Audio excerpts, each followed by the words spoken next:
অনেক দিন পর আজকে আবার একটা বিয়েবাড়ির নেমন্তন্ন পড়েছে। তো আজকে বিয়েবাড়ি আছে। তো সন্ধেবেলায় বিয়েবাড়ি, তার আগে একটুখানি জিনিসপত্রগুলো যেগুলো পরে যাব সেগুলো রেডি করে রাখছি, তাহলে সন্ধেবেলায় রেডি হতে খুব তাড়াতাড়ি হবে আর কি। তো এবছরের মতন এটাই আমার লাস্ট বিয়েবাড়ি, কেননা আর নেমন্তন্ন নেই। দুপুরবেলাতেই না আমি এবারে একটু হেয়ারস্টাইলটা একটু অন্য রকম করবো ভেবেছিলাম। তো তাই জন্য এই রকমভাবে বিনুনি করে রেখে দিয়েছি। তো রেডি তো হয়ে গেছি, শুধু চুলটাকে ঠিক করলেই হয়ে যাবে।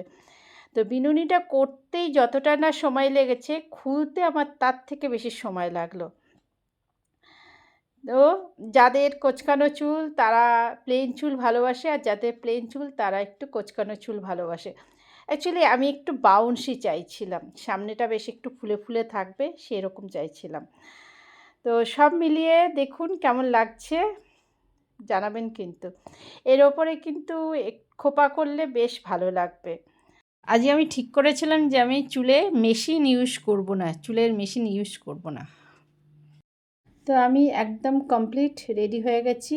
তো এবারে বেরিয়ে পড়ব। তো আমরা এখন বেরিয়ে পড়েছি। আর যার বিয়ে, যার থ্রুতে এই বিয়ে বাড়িটা, সেই আমাদের সাথে এখন আজকে যাচ্ছে না। তিতলির বন্ধুর বিয়ে, আর তিতলি আসতে পারেনি।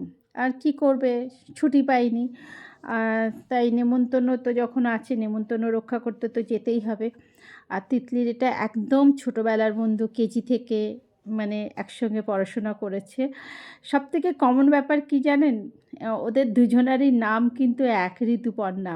এখন তার বন্ধুবান্ধবদের সঙ্গে দেখাই হয় না ওর, কেননা সবাই এখন বিভিন্ন জায়গায় ছড়িয়ে ছিটিয়ে আছে। তাই এই বিয়েবাড়ি অনুষ্ঠানগুলোতে নেমন্তন্ন করলে গেলে বেশ ভালোই লাগে, দেখা সাক্ষাৎ হয় ওদের। তো আমি তো যাই হোক এসেছি, আসতে তো হবেই। তিতলি না এলে আমাদের তো অ্যাটেন্ড করতেই হবে, তাই না? তো এসে দেখলাম যে কনের ফটোশ্যুট হচ্ছে। তো তারপরে গিফটটা দেওয়ার জন্য যেই এগিয়ে গেলাম, সঙ্গে সঙ্গে আমাকে আমাকে দেখেই প্রথমেই বলছে, ঋতুপর্ণা আসেনি? আমি বললাম না, আসেনি। তো ও একটু আশা করেছিল যে ঋতুপর্ণা আসবে। তো এইদিকে এই ঋতুপর্ণারও খুব মন খারাপ। সেও খালি বলছে, মা তুমি কিন্তু গেলে আমাকে ভালো করে ছবি তুলবে, আমাকে একটু পাঠাবে। আচ্ছা। তো তারপরে ওদের আবার ফটোশ্যুট শুরু হবে। তো আমরা নিচে চলে এলাম। আমার এখানে এসে নিজেরই এত খারাপ লাগছিল, দেখলাম তিতলির অনেক বন্ধুরা এসেছে। এলে হয়তো সবার সাথেও দেখা হতো। আর মুখগুলো এতটাই অচেনা হয়ে গেছে, আমি কাউকে চিনতে পারছি না। ওরা হয়তো আমাকে চিনতে পারছে, অনেকে দু একজন এসে কথাও বলল। কিন্তু আমার খুব সত্যি তিতলির জন্য খুব মনটা খারাপ লাগছিল। তো এখানে এসে দেখলাম প্রচুর আইটেম করেছে।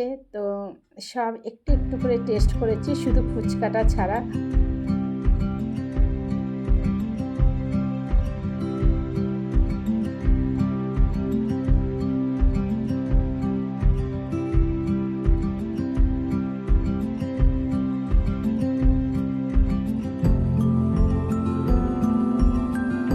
খাবার জায়গার ওখানে একটা সুন্দর, খুব সুন্দর স্টেজ করেছে, সবাই দেখছি ওখানে উঠে ছবি তুলছে। তো আমিও উঠলাম যে ছবি তুলবো বলে। তো ওখানে দেখলাম একজন ছবি তুলছে। তারপরে দেখলাম দুটো ছবি আমার হাতে দিয়ে দিল, মানে সেই রিটার্ন গিফটের মতন প্রিন্ট করে সঙ্গে সঙ্গে ওটা বের করে দিল আর কি। বেশ সুন্দর, জিনিসটা বেশ ভালো লাগলো। তো তারপরে দেখলাম বিয়ে শুরু হয়েছে। তো আমরা ওখানে গিয়ে একটু বসলাম বিয়ে দেখব বলে। দেখছিলাম বেশ। আর বিয়ে তো হতে একটু বেশ অনেকটাই সময় লাগে। তো এই করতে করতে দেখলাম রাত্রি 10টা বেজে গেছে।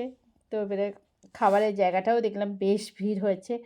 তো ওই জন্য আমরা ওখান থেকে কিছুটা বিয়ে দেখে তারপরে চলে এলাম খাবারের জায়গায়। তো একটু দাঁড়াতে হলো, কেননা যে রাত্রিরের দিকটাই তো, সন্ধ্যেবেলাটা তো কেউ খেতে চায় না, যত রাত বাড়ে তত খাবারের জায়গায় ভিড় হয়। তো আমরা যাই একটা বসার জায়গা পেলাম। তারপরে চলে এসছে আমাদের menu card, tissue paper, plate.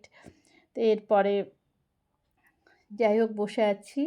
তো তারপরে আস্তে আস্তে খাবার এলো। আমি বসে আছি আর বসে বসে তিতলির বন্ধুদের দেখছি। সব কত ছোট ছোট সেই ছোটোবেলার মুখগুলো মনে আছে। বড় হয়ে গেছে সব, আর মানে সেই চিনতে পারছি না যেন। সব অনেক বন্ধুরা সব এসছে তিতলির, এলে কত ভালো লাগতো, ওরও খুব ভালো হতো, সবার সাথে দেখা হতো। আমি খুব মিস করছিলাম তিতলিকে, মনে হচ্ছিল এলে কত ভালো হতো। যাই হোক, খাওয়া দাওয়া পর্ব আমাদের কমপ্লিট। এবারে শেষে নিচে এসে আইসক্রিম আর পানটা মুখে দিয়ে হাঁটা লাগালাম। রাত 11টা বেজে গেছে। এত রাত্রে তো টোটো পাবো না, তাই হেঁটেই বাড়ি ফিরতে হবে। আর এমনি শীতের রাত, সন্ধে মানে একটু 10টা বাজলেই রাস্তাঘাট ফাঁকা। এখন তো এত রাত্রি হয়ে গেছে, তো আমরা বেশি দূর নয়, কাছাকাছি, তো দুজনেই হাঁটতে শুরু করলাম। তো আজকের ব্লগটা এখানেই শেষ করলাম। সবাই খুব ভালো থাকুন, সুস্থ থাকুন। আর যা আমার নতুন বন্ধুদেরকে বলবো, যারা এখন আমার চ্যানেলটাকে সাবস্ক্রাইব করেননি, চ্যানেলটাকে সাবস্ক্রাইব করে পাশে থাকবেন। আর আবার দেখা হবে নেক্সট ভিডিওয়ে। ততক্ষণের জন্য গুড নাইট, টাটা।